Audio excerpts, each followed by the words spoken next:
Hi everyone, and welcome to the first of three new elements that we've added to Hard Working Class Heroes this year, which is the BandTips session. The idea of the BandTips session started on the First Music Contact website last year, where we have a lot of bands asking the same question. So very kindly people wrote the do's and don'ts of approaching music journalists, getting your music to bloggers, all of that on the site. So the BandTips sessions here in the Artist Lounge over the next 3 days will be based around the same scenario. The idea is that we get people in front of you who you need to know and whose jobs you need to know about. The context for it really is each of our speakers, who have very kindly given their time today, will go through what it is their job is, but the biggest part of this session is on questions. I will say don't be shy about asking questions, because no matter how trivial you think it is, everyone else in the room wants to ask it. So it is being filmed as well, so think about the people who didn't make it today and what questions they might ask. So I suppose in the context of knowledge, and a little less why aren't you playing my record, but more how do I get my record played or reviewed or on TV. So if we could start with Brian. I'm just going to ask Brian and Anthea and Maggie to briefly tell you about what it is they do, and then that might bring a couple of questions to your mind, and then we'll throw it out to the floor. Thanks, Angela. Thanks for having us all here today. Great to be part of the weekend and kick it off. I'll just give a quick overview of the best practice, I suppose, for getting your songs onto the radio, and then go to a few do's and don'ts and throw it back to you for questions, and you can direct as much as you like. I suppose the big question is, how do I get my song on the radio? What do I do? It's very easy. Write a brilliant song, record it brilliantly, and send it to radio. Simple as that. I won't talk about writing a brilliant song. There's people better equipped to do that here this weekend than me. I will touch on the production a little bit, but mainly on presenting to radio. That's why we're here today, the do's and don'ts and that. A little bit about myself. I've worked in Today FM. I'm head of music there since 1997. Before that, I worked in HMV as Irish music buyer. Before that, I worked in Galen Records. I've played in bands for about 10, 15 years, managed bands, promoted gigs, singles, all sorts of things. I also had a brief period as a radio blogger. So I'm a bit of a poacher turned gamekeeper, so hopefully I can shed a bit of light onto both sides of it. The first big do is, how do you get your song on the radio? How do you present it? Who do you present it to? Who, what, and where? There's over 35 commercial stations in the country. Their main theme is to get listeners. That's how they survive. How do you get your music to them? Who do you find out who to do it? First thing is, do your research. Look at all the stations, find out what the target audience is, what their target age group is, what their style is, what kind of music they play. Be honest with yourselves. Look at your own music and say, what kind of music is it? What does it sound like that's on the radio? Do your research. Look at the charts, look at airplays, playlists, go onto websites, find out where there's music that's similar, that you think is similar to your music. Look at the specialist shows within the stations. Don't just look at your own region. If you're a rock band, there's an awful lot of good, brilliant shows on local radio around the country, and they may be very receptive to hearing what your music is. That's the first thing. Do your research. Identify the stations that will hopefully play your music or play a similar kind of music. Secondly, identify the key players, the presenters, the music directors, the programmers. Try and work out, is their main playlist in the station? Do the presenters have free choice? Who the producers are? Which stations and which shows play new music? A lot of stations play not that much new music. Some of them don't have a remit to play new music, some of the older ones. Some of them have a remit to play quite a lot of it. Work it out, go and research, ring up people and find out for yourself. Try and work it, then identify, focus on finding the right people, obviously, that will play your kind of music on it. Send it in. The most common question at the moment is MP3 or CD. Either will do fine, certainly for me, but CDs have a huge advantage in it. You can pick them up, you don't have to sit at your desk in an open plan office or in a radio and listen to them in one place. You might listen to them, be more likely to flick through them. The DJs, presenters, and myself, we like to pick up a CD, be able to give it to someone else, say what do you think of that, bring it into a quiet corner, bring it into a studio. A lot of the presenters like to bring them home, stick them in the car, so they can't really do that with an MP3. You're not going to be transferring songs. And increase your chances, even if it's only burning up 20 blank CDs, put a nice sticker on it and send it in. It'll give you a better advantage. If you are sending digital music, and as I said, that is fine too, please don't send us on a wild goose chase to downloading and Dropboxes and MyTube and YouTube. A few weeks ago, I got a really excited email from a promoter about a great new Irish band and the future of radio at 4:30 on a Friday. He sent me to a Dropbox, which I proceeded to go into. I had to log in, sign up, register, proceeded to freeze my computer, download a virus on my computer, the whole thing. By 5:30 that day, I emailed back and said, just send a fucking MP3 and let me go away for the weekend. So don't make it difficult, make it easy. Just send an MP3 or a CD. The next thing is presentation. It might seem bloody obvious, and it is bloody obvious. Make sure your CD is marked as clearly as possible. Make sure the CD and the CD sleeve, title, artist, and obviously a contact details as well. You'd be amazed at the amount of things. I'm going to hand around a few things there, that a few little nuggets I've got over the period. I mean, there's a CD in an envelope. You pick it out. There's no artist. There's nothing on it. The CD gets lost. It's absolutely a thing of beauty. A real thing of beauty is this one written on the back of a brown paper bag. Hello, Brian. I'm moving to Dublin in the new year. I'm a singer. You can imagine where that one goes. I wouldn't recommend making up your own CD sleeves. They can look a little bit amateur, but if you do, please put the name of the artist, the band, and a contact detail. Just obvious things like that. I'll hand a few of them around. You can have a look at them. And there's a few decent ones there. I came in, and this is all you need. There's no fixed, you have to have this. You can be as plain as you like. But do mark the CD, mark the sleeves. They're there. You can have a look at them or keep, or pass them around if you like to. Yeah, so actually pass them both around. You can guess which is the good one, which is the bad. With that, you're going to have some kind of a press release, obviously, to tell us about it or a bit of info. The main thing in that is short, sharp summary. Keep it really brief. We do need to have some kind of a story, some kind of a background, even if that's only, this is my first ever single, I've just recorded it, going in to record the album, doing a few gigs, but try and give us some kind of a story or buzz, or show us that you're doing something out there and you're not expecting us just to do all the heavy lifting for you. Try and create a buzz around it. Give us an angle on it. By all means, the next thing is don't name drop needlessly. The amount of people who will mention every single support they've ever done, thinking that it's going to be some great association, it's going to impress us. It doesn't. One of my favourite is naming your producer and then putting 6 bands in brackets that they've worked with. They might have been the engineer or the T-boy at the time. We don't really care. Just keep it brief. Don't name drop on it. Save us the boring details about where the band left, that the bass player likes obscure Danish electronica music. We don't really care either. Keep it short and brief. Don't spend a fortune on big, flashy photographs and presentation things. They're going to end up in the bin. One of the first things that will happen with your press release is that it'll probably end up in a different pile from your CD. So you need to have all the information clear on a CD at the hands. Don't get too artistic with it.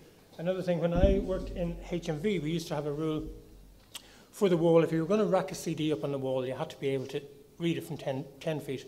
So I'm going to ask people in about the 3rd or 4th row, I'm going to hold up 3 CDs and tell me, can you tell me who's that by? Can you tell me who that's by? What about that one? Too long? Just goes in, just be clear, be simple. Make sure you can read it from 10 feet away. It's a simple test, but just do it. And don't bullshit by telling us it's the best thing since sliced bread, telling us all your wonderful plans you're going to do. We can see to it, we're not interested. Just keep it short and clear. And there's a couple of good press releases there I just picked up that just randomly came into the office in the last day or two.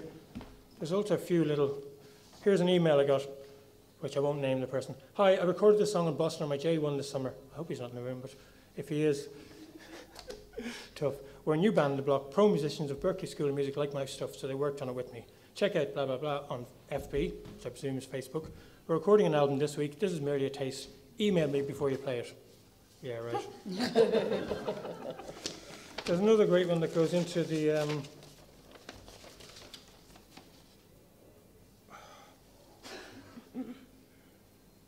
From that moment, his desire to make music his life began. A period of incubation followed, during which he became immersed in his project studio.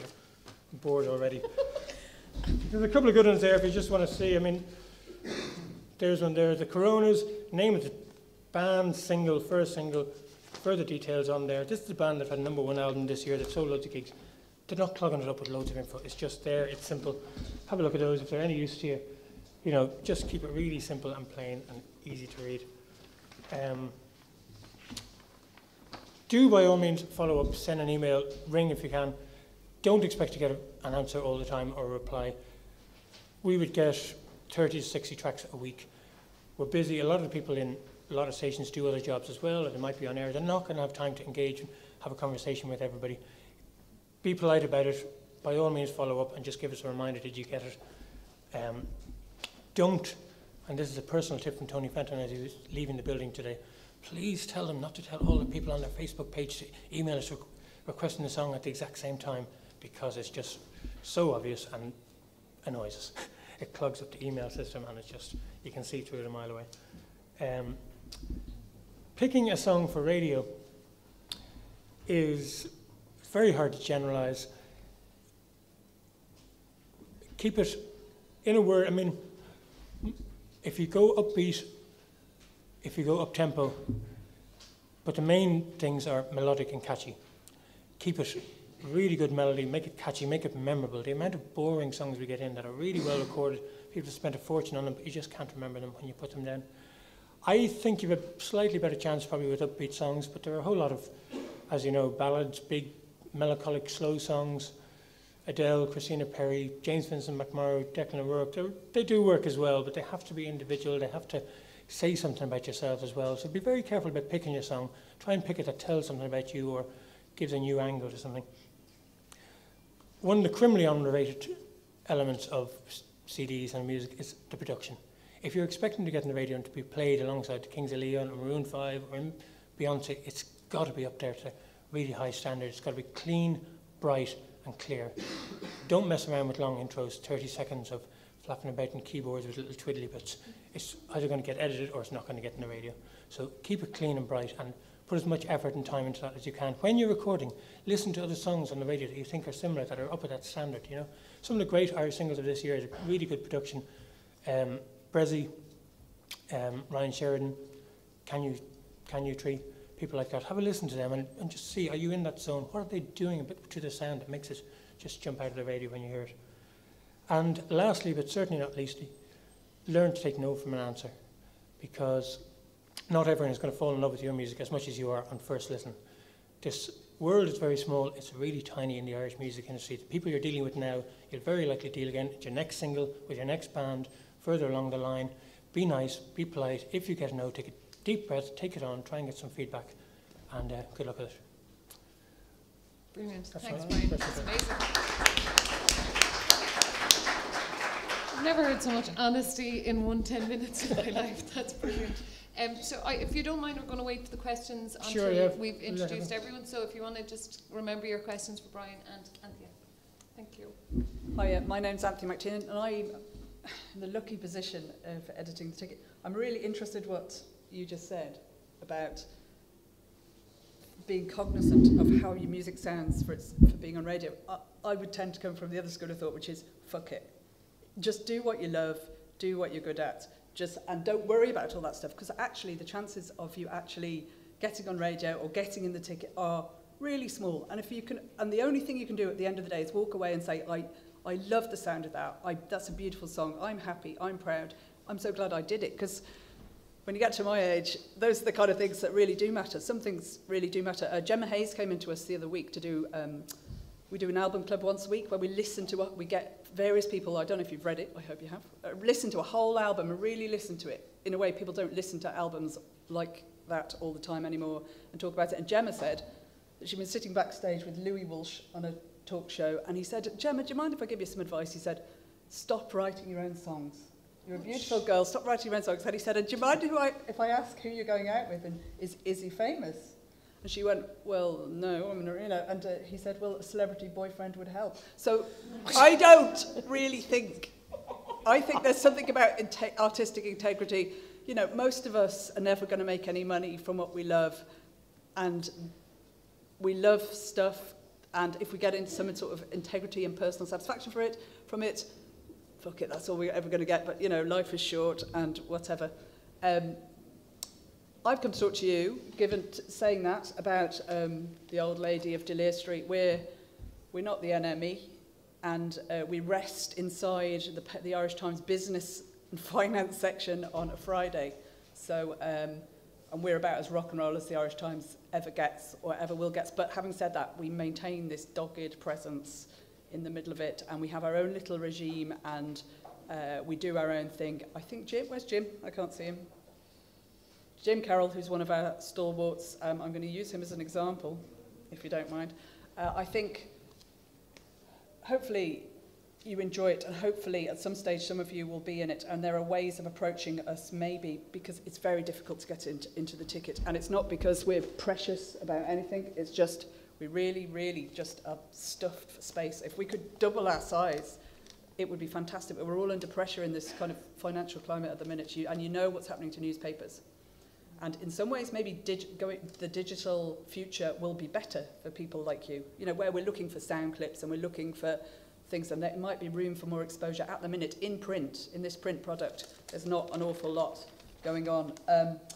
We try and cover the music news, and actually, this is a really good place to start. And if you notice some of the names in here, like Lauren Murphy, Jim Carroll, Tony Clayton-Lee, Brian Boyd, Sinead Gleeson, Siobhan Kane, if you just learn their names and you go to the right people, that's a great start. If you make contact with the actual journalists, rather than coming through me, because they're the experts. I'm just a fancy lion tamer, and they're the ones with all the ideas. They have all the contacts, and they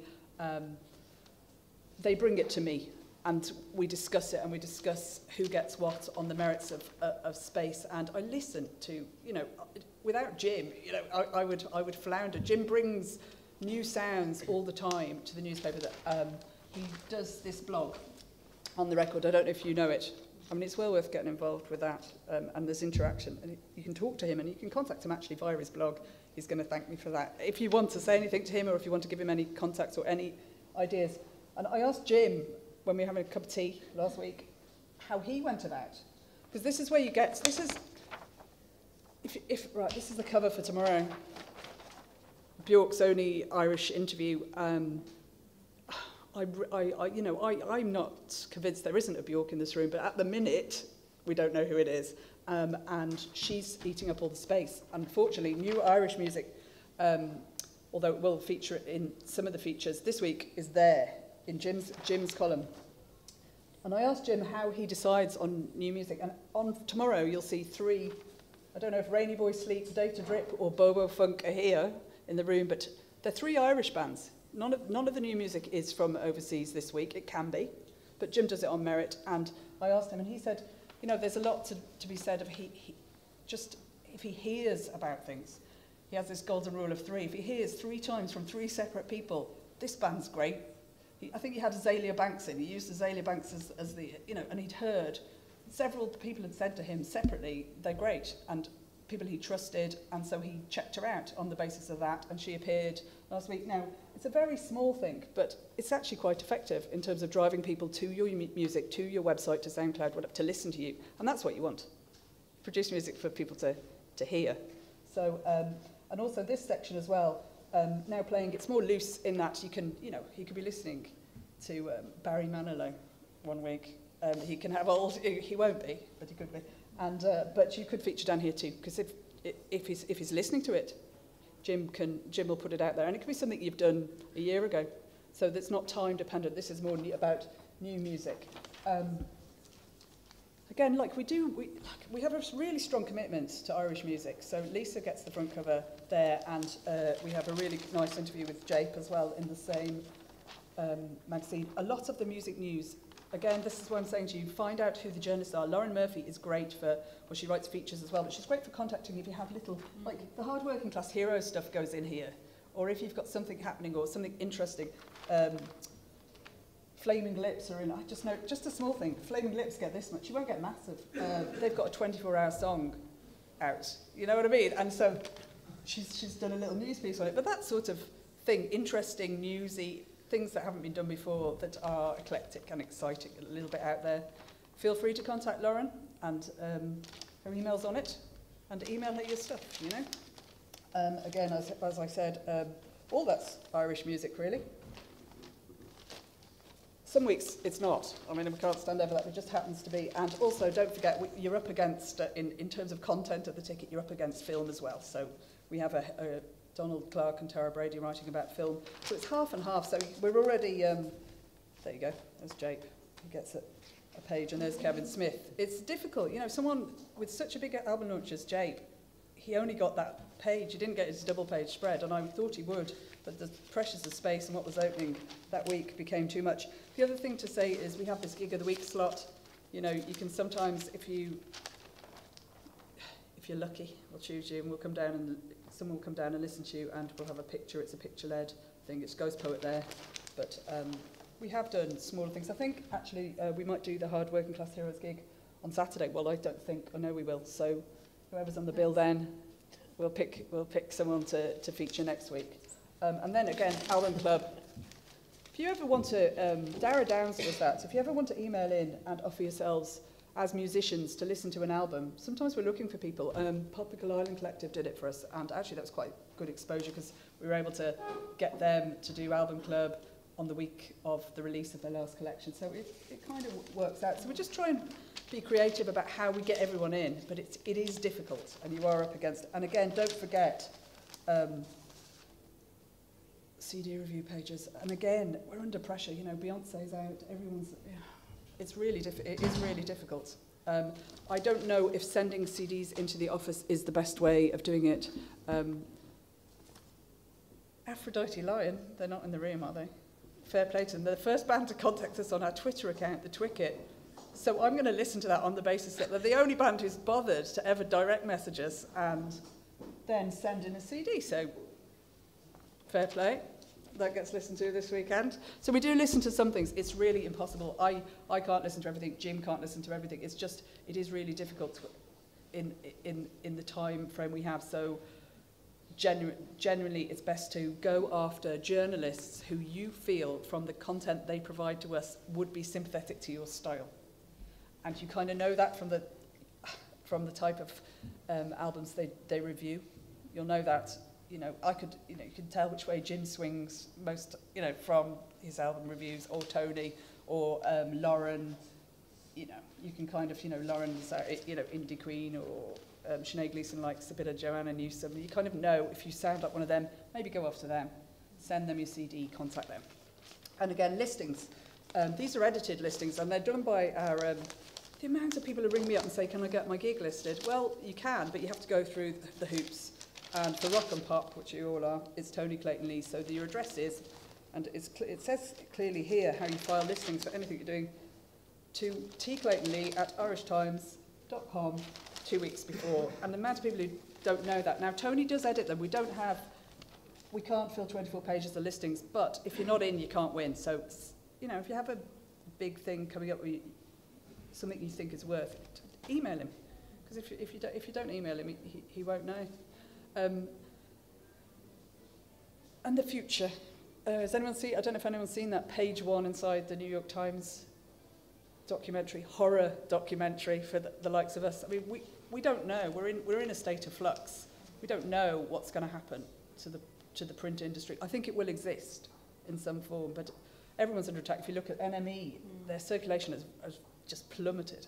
It's now only 30,000. They only sell 30,000 copies in England, Scotland, Wales, and they sell it here. That's a tiny amount. So we'll see. And I think if you can just be creative and think it's a positive thing, it might be negative for me, I might not have a job, but you lot might get lots of exposure. I think things like in the future, I can certainly see us having a bigger presence online, and me asking you to send me sound clips and send me bits of video and send me things that I can feature online in a different way. So I think it's an exciting time too, and I think I don't think anyone should feel too despondent that maybe we can create some more space for everyone rather than less. Thanks. Brilliant, thanks. I don't know about you, but all of this information is just so practical and so, you know, actually I can't believe I didn't think of that kind of stuff, so thank you for that. Maggie? Because I don't know what I've left to say after all that. I produced Kjolar and Immel, and Immel started first, which is TG Carr's arts programme. And believe it or believe it not, the reason Ceolar and Immel came about was we were featuring Irish artists on Immel, giving them a music kind of video and an interview, profile interview. And out of that, the commissioning editors and TG Carr came to us and said, would you make a music series? And we got Una Mullally on board, and of course she's researched and presented it over the last 3 years. So without Una, it wouldn't be there in lots of ways as well. But I have 28 programmes to make between this and the end of May. And it's Immel. Ceolar is more or less made for this year because due to budget constraints and everything, it's really tight. And it's all about availability and being flexible as well. I know that's hard going, but we're a tight team working on small budgets, trying to produce 50 programmes, like in the space of 9 to 10 months. So that's a lot of programmes. So there is a lot of space to be filled, and there is room if you contact us in advance. And I can't reiterate enough, emails coming into me, I'm not sure about Una, I can't speak for Una, but I know emails coming into me or Pascal are just in one ear and out the other. We don't see them. And I remember once there was a book launch coming up, and in the post just arrived 2 lollipops going, this is to sweeten you up, or something like that. And I remembered it. And once the book arrived 2 weeks later, we were chatting about the book, and the girl got an interview. So it's trying to think of something that's not just an email, that's not just the CD, obviously label it correctly and all of that, but send something and find out who I am, or something about me, or something that you can just personalise it a bit, whereby when you're going in to put on a cup of coffee or you're stressed out over next week's things, that you can kind of go, oh wow, that person, did you hear about that? Or send it in to the 3 of us, Una, Pascal and myself, and then it's kind of, oh, what are they about? And the advantage of Immel and Ceolar is it is all Irish music, bar some international interviews. But other than that, it is Irish music that we're focusing on. And any of you that approach us properly, and I'm speaking from experience, and I mean this, if you approach us properly with a little bit of a story about something that you're interested in yourself, we will give you the airplay. I know it because we've a half hour of television a week to fill, and a music video at the end, which you go away with something as well. It means that it's something for you to send on to somebody else to look at afterwards. Like, we'll go out, we'll film you on location, wherever, film your little piece of music, and it'll be broadcast. And not only we're getting something to broadcast, and you're also getting something to take away with you to bring on to the next stage. And I can't stress enough how emails are just, because you're just bombarded with stuff, and just think about the people you're sending the stuff into, or think about how am I going to get their attention? It's a small office, there's 4 of us in it, and just do something radical. Call into the door, even if we're stressed out, we're just going to go away maybe, but try something, figure something out whereby that you stand out from the crowd. And emails, and yeah, I mean, they probably do work for Una, but they don't work for us. And we're going to be running till the end of May, and all I can say is, if you speak Irish, you're definitely in. Actually, you're just definitely, there's no question. It's like when are you around? But if you don't speak Irish, there is room. There's 60% of the programme is in Irish, but there's 40% of it in English, and we get away with music because it's music. So at the end, we are looking at putting out more music pieces at the end of the programme. So we go out at 9 o'clock for Ceolar on a Tuesday night, and 9:30 on a Thursday night for Immel. So it's good. Well, it's supposedly good timing, prime time viewing. It is TG Carr, it is alternative, but I think we're kind of all alternative, and we're all fighting to get noticed. As much as you're fighting to get on, we're fighting to get you noticed once we get you on as well. So that's kind of what I have to say. But please, guys, do send it in, and don't email me, because you'll never get a response. It just doesn't happen. But a CD or just something quirky that you kind of can't forget, or you need to go, oh Jesus, they're kind of onto something there, or you know, or say that you can do a report for us, or there's something really good happening somewhere else and that you'd like us to get involved in it. And then we, you know, and we travel all over the country. We're not just Dublin, Belfast, Donegal, although, and Kerry. We go everywhere. So we'll come to your homes if it's suitable, and if we have advance notice.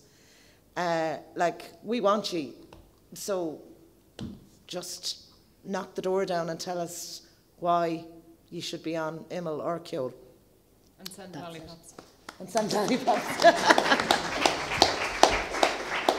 So, a huge amount of food for thought there, I think, so I'm going to just throw it straight out to the floor. If you have a question, just raise your hand and Steve will come to you with the mic. So if you could speak clearly, we're filming this. So. One. Is that okay? Yeah. I have a question and a related question, and Brian touched on it earlier on, but I'd be interested to get a view of the panel and indeed Jim as well. And that's, first of all, regarding the quantity of approaches in a typical week regarding, in the case of Today FM, the amount of CDs or MP3s being sent, and in the case of the print media, the amount of requests for print space. And associated to that, the difference in the relationship between, for example, most people in this room and the large corporations when they look for coverage for their albums, or if they look for media coverage for their artists. What's the different dynamic between the independent scene and the large corporates? Thanks. Brian, do you want to take that? What was the first part of the question? The quantity of, I would get in around 30 CDs and 30 MP3s a week, give or take. I'd say most of our shows, most of our presenters would get around the same as well. On top of that, I'll get emails. A lot of the majors now, what they do is they post their music up on a website, so there might be another 15, 20, 30 on the different Play MPE or things like that. They would bring between 10 and 20 tracks a week to the radio as well, every week, different tracks, new tracks. So there's an awful lot of tracks out there. And that's, you know, if I get 50 tracks, 60 tracks this week, I can get another 60 next week. By the end of the month, I've got 240, and we may only put on daytime radio, 20 tracks over the month, 4 or 5 a week. So there's a lot of competition there, and the different styles of music as well in between that. And the second question? Touching on the, you know, when the big four comes with new music versus the independent scene, obviously the different dynamic. I just wanted you maybe to touch on that as well. It's not a kind of a grudge question, just curious to see how the play is different. There's not really a different dynamic in our reaction to it. If the track is good enough, if there's a bit of a buzz about it and it's good and fits our music, it doesn't have to be signed, unsigned, it doesn't matter what it is. Whether it's the Coronas or the Kenya Tree or Ryan Sheridan, who was completely unsigned when we started playing him last year, it doesn't really matter once the quality is there and the style of music is there. Some people actually have as much of a grudge against the major companies because they're not getting everything they want in radio. So it can work both ways in that respect. We wouldn't start it. You talked about Ryan Sheridan. I mean, we wouldn't break anyone. Do you know what I mean? In the print media, I think what we get are people who are already. If you look at the ticket, at the end of each one there'll be a little slug, and it's film, music. You know, the film opens on Friday. You know, so and so plays the Workman's Club on Saturday. It's all linked to we are a newspaper, so everything's linked to a news angle. So an album really, we very rarely do someone just for the love of it. Like the Bjork cover is because My Ophelia's out on October the 11th. We very rarely go after people, and we don't go after people we haven't heard of. Do you know what I mean? You almost need a track record. You can see we've maybe run, besides the standing issues, the standing columns, 2. If on a good week I try and squeeze in another music feature, that's 3. That ain't very many. So we are bombarded constantly by Universal, whatever. It was a really interesting question because I thought, Jesus, that's my whole day, and I don't even quantify it. I get bombarded, you know, I get the Jonas Brothers to from the sublime to the ridiculous, and the independent people like the labels and the PR people that handle independent people are really good too. So you know, you get Friction coming into you and whatever, they give you the thing. So we do listen to that too. So we try and do both. We try not to just be mainstream, try and open up. But like, as I say, people like Jim are so on the ball. They come to me and say, "This, you've got to hear them." The other thing is there are angles within Today FM even where tracks come into Tony Fenton's download, or Ian Dempsey did a unsigned band every day for September, and things come from that, and they come to me with tracks going, have you heard that? So I mean, focus on those areas, and even Paul McLuhan, places like that, where they will have more access, and just, you know, don't just focus on one person. If there's any areas where new music is being played, hit them all, and hopefully something will bounce off the other and it'll come into.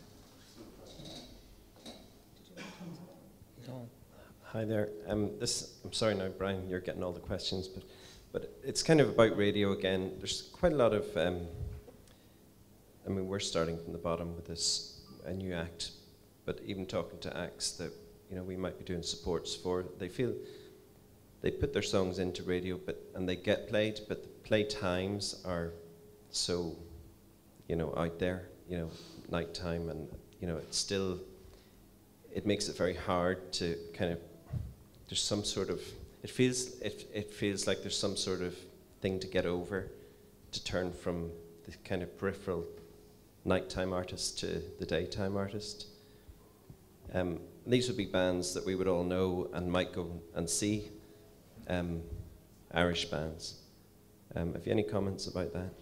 I suppose the one thing, there is a kind of line where most of the alternative music gets played at night.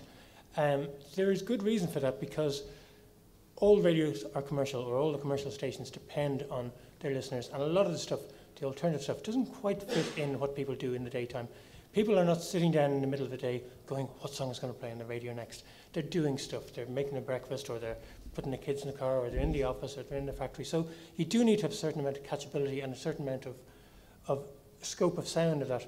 Having said that, somebody rang me up today and was asking me to play a track and thought it was brilliant, and I said, look, I'll look at it next week. He said, well, would you put it on for a few plays overnight or at night? And I said, no, I actually won't do that. We don't play a track once or twice.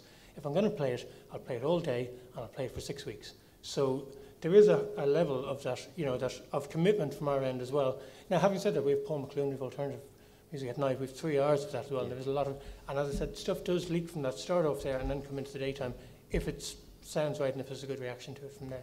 And just one other question. One of the things I noticed, you know, we may have some success in getting a song played on a particular station, and maybe a national station like yours, but it doesn't seem to translate into other national stations. You know, I'm just not sure why that is. You know, I know there's obviously slightly different audience profiles out there that you're appealing to different people, but you know, if you've reached one national station and you're kind of getting the airplay during the day and the listenership's there, and it's not happening at other stations, is there anything? That's certainly not just the case with new music or just with Irish music. Each station has its own identity and makes up its own mind and things. However, tell all the other stations that one station is playing it, because they will keep an eye out, look at the radio airplay charts, show them to them, and just say, you know, if somebody else, I'm not going to copy other stations, but if I'm aware that bands are getting airplay, that they're making an effort out there and things are happening, I'll certainly keep an ear to that as well, and mind to that. Thanks very much. And the name of your band is? This is Carrie. Okay. Do you know what I was going to say? One of the big markets at the moment is, certainly in the newspaper business, slideshows. We ran one for Electric Picnic. I rang Republic of Blues and I said, you know, Mick, can I have a track? No problem, here you go, here's a track. And literally, so you've got, and actually it's a really blooming long one, it was like 5 minutes. You listen to the whole track, at the end you get credit, you get a song title. If I was a band, I'd be ringing newspapers and saying, look, I've got a couple of tracks. I know you're always looking for music to accompany your slideshows, and some of them are really beautiful. You know, it could be lace making and Armara, it could be something really beautiful, and you could, if I would be approaching the online element of newspapers and saying, I've got this great piece of music, and would you like to use it? And loads of people will see it. Sometimes you get a click-through of 50,000 people looking at a good slideshow. So 50,000 people listen to your music for 3 minutes, look at beautiful pictures, and then see your name. So it's not for me to say, but if I was a band, I would seriously think about that. Actually, that's a good point. All the packages that go out on IML, 90% of them have music underneath as well, and you would be credited. So I didn't think of that one. Just to go back to the point there as well about the national stations. I mean, if you're talking about RT1, or if they're a definite older audience than the younger music stations, but there are a lot of similar age group targeting stations around the country as well. So go to them, tell them RT1 is playing it, if that's your station or whichever the one is. Okay, can we get another question? Thank you. Hey, Brian, sorry, we don't want to be targeting you now or anything. But you did mention that Ian Dempsey played, and I was there, I listened to it every morning because I happened to be up at that time, which is weird for a musician, but I was. And he was playing an Irish song every day for a month, through the month of September. Is there anything in particular holding back him doing that, like, year long? There is enough great Irish bands, there is enough quality music that is definitely playable on national radio. He does do it all year round, not every day. He just kind of made a feature of it. Yeah. He doesn't play an unsigned one all the time. No, there's nothing holding back. What he does prefer to do, and what we all prefer to do, and I prefer them to do, is to pick one track at a time and really go on it and tell the rest of it. In our playlist meeting every Monday, all the guys, Ian, Tony, everyone on there, sends me in their tracks for Monday morning, and stuff comes out of the shows like that. So, but it's better for us to pick 1 or 2 tracks rather than pick 10, play them once, pick 1 or 2 and really focus on them, play it every day for a week, which I know Ian does. He often picks a song of the week as well. Very often it can be unsigned or Irish. Yeah, and he does. But would it be possible, even like for 1 show a day, to do something like that, as opposed to, you know, to make it a bit more varied instead of?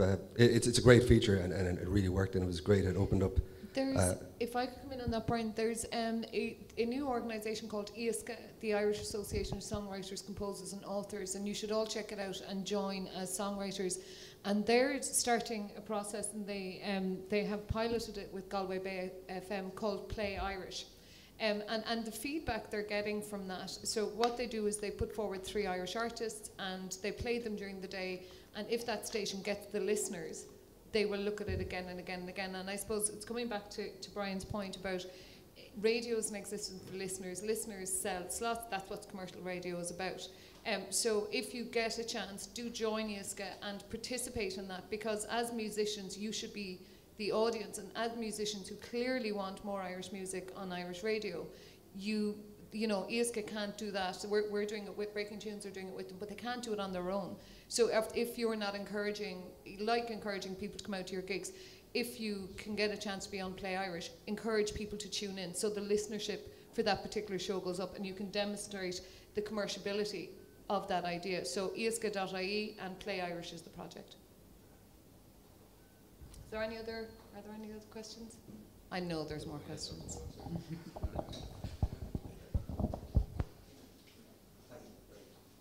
Here?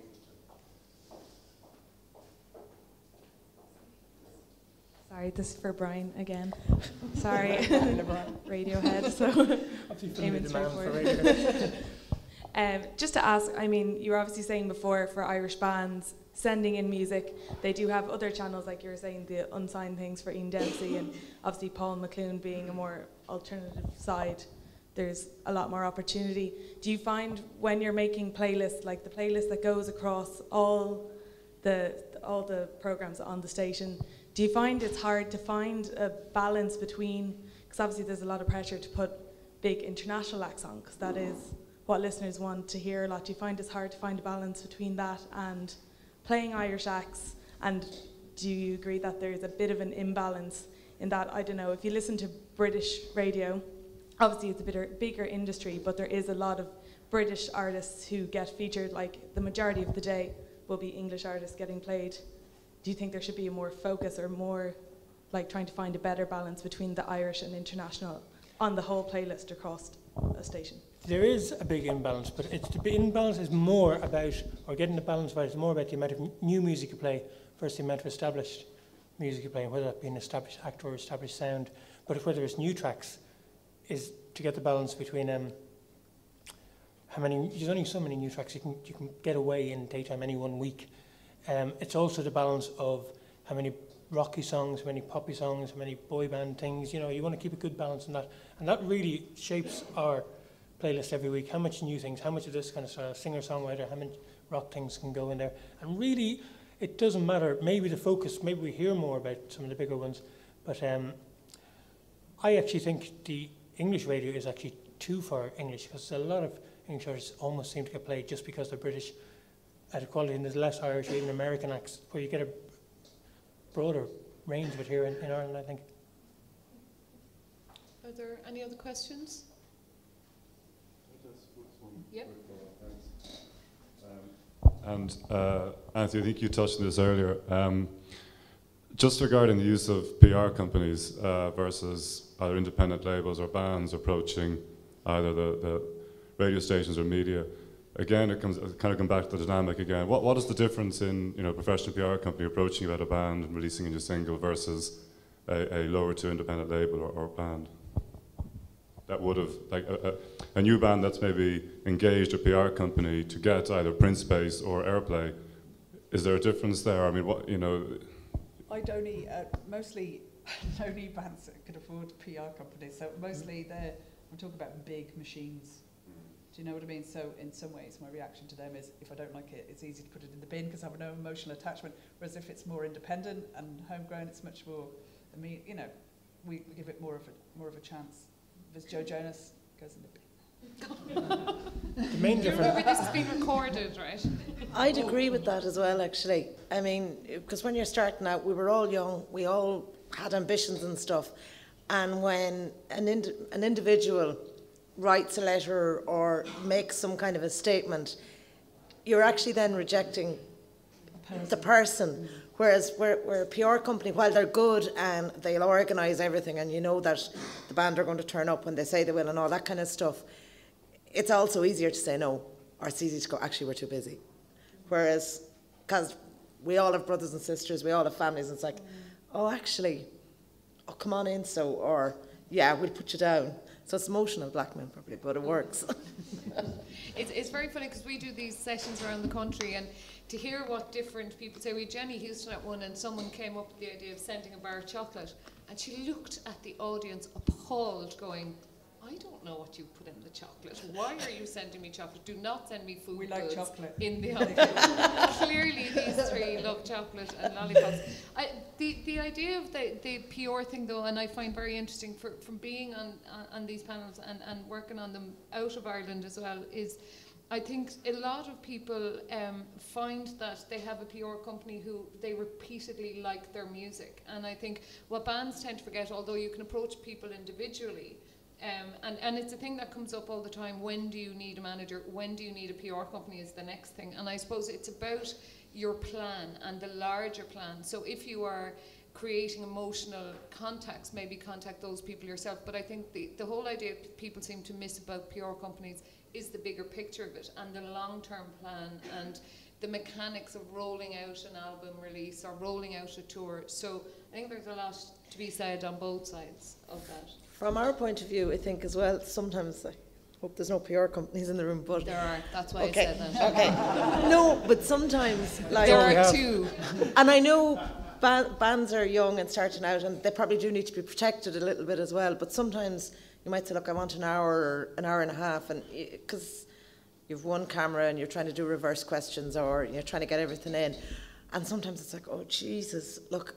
And then when you meet the bands themselves, they're like, oh, we'll do another hour. Now, and I know that that's like, they're probably under serious pressure and they're going, we need to get out. And where a PR company comes in is they actually kind of protect them and go, we said an hour, and it's now an hour and a half. So maybe in terms of that, it's protection for the band. But just pretend you don't have a PR company and then let them turn up on the day. Just don't. With chocolate. I don't know, but it does probably protect the band in that, we could have you standing out in a pier all day filming, thinking this is great, and you're wrecked, and you have a gig that night or something, and it doesn't work. So, but still, just don't say the PR company's there. Ring yourself, and then let them come out and kick our arses. Once, going back to the phrasing of your question, once the approach is professional, it doesn't matter if it comes from the individual or not, and that's some of the things that I think I tipped on there to make sure that it's done professionally and presented well and looks well for yourself, is clear, and that you can take no for an answer politely if it doesn't, so we don't engage in big arguments on the phone as to why didn't you like it, and you're only a bastard. It was very funny when we major label and all this. When we put this BandTips session up on HWCH11, we got emails from loads of radio stations and people in other papers and stuff, and they said, can you make sure someone brings up the word manners? And that's all they said. They didn't even have to go into it. It was just manners. So could the three of you speak very briefly about manners? I think I've probably touched on it. You have. Well, I'm actually in the lucky position. I say, anyone who's contacted me has been really nice, and the worst thing is have to say no to people. So we made a run for our own backs, in some ways. But I've had no trouble. Everyone's always been just very nice, and I just think if you treat people well, they treat you well. I'd have to agree with that. I think and it's a two-way thing. If you're nice to me, I'll be nice to you. Just don't pull on too many emotional heartstrings with us. Oh my God, seriously, straight there with a sob story and get your music played. Just one more question. You're an open book. Hello, Seosa McKelvin shows Biology Canon, so that's me and Maggie sorted anyway. I just wanted to ask very quickly, a lot of people here are involved in the writing and their own music and whatnot. What we're trying to do in Donegal is we're trying to create an audience for young Irish bands. We've had quite a few to date. I'm just trying to wonder, would you have any advice on how we go about promoting ourselves trying to do that now? It's a school-based project. I'm a school teacher teaching at Gaelscoil in Letterkenny, and there is no live music as such in Donegal, or it's very light, whatever would be there. And what we use is our transition year schools within the class to promote music within the classroom.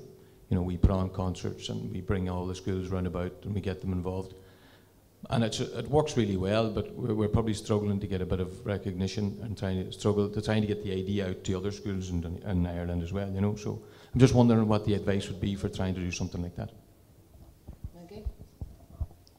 I'll talk to you in a minute. I know, I was just going to say, that's a great pitch for a programme for Emil.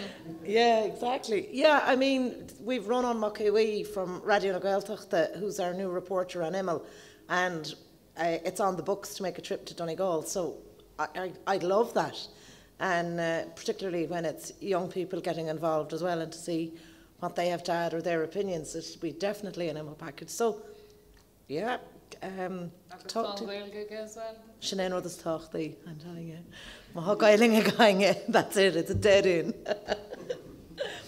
So, are there any other questions? Try your local radio stations as well, because there's a great story there from a local There angle is, for yeah. even iRadio as well, which touches up Northwest. All the stations that are in your things. Sure, yeah. As a school-based project, we're completely non-fund based and we're completely non-sponsorship based. And every time you do approach a radio station or ask them, a local radio or otherwise, there's always the angle, well, will you be advertising that with us? And we don't make any money. We don't want to make any money. We're not trying to make it about money. We're trying to make it about the experience. And that's always... Just tell them it's a programming issue and it's an editorial end, and get away from their advertising people and talk to their program makers, because that sounds like a really good content for a local... It sounds station, brilliant, yeah. Are there any more questions? If we're okay with the... Oh, is there? Okay. Just go for it. This one's for you.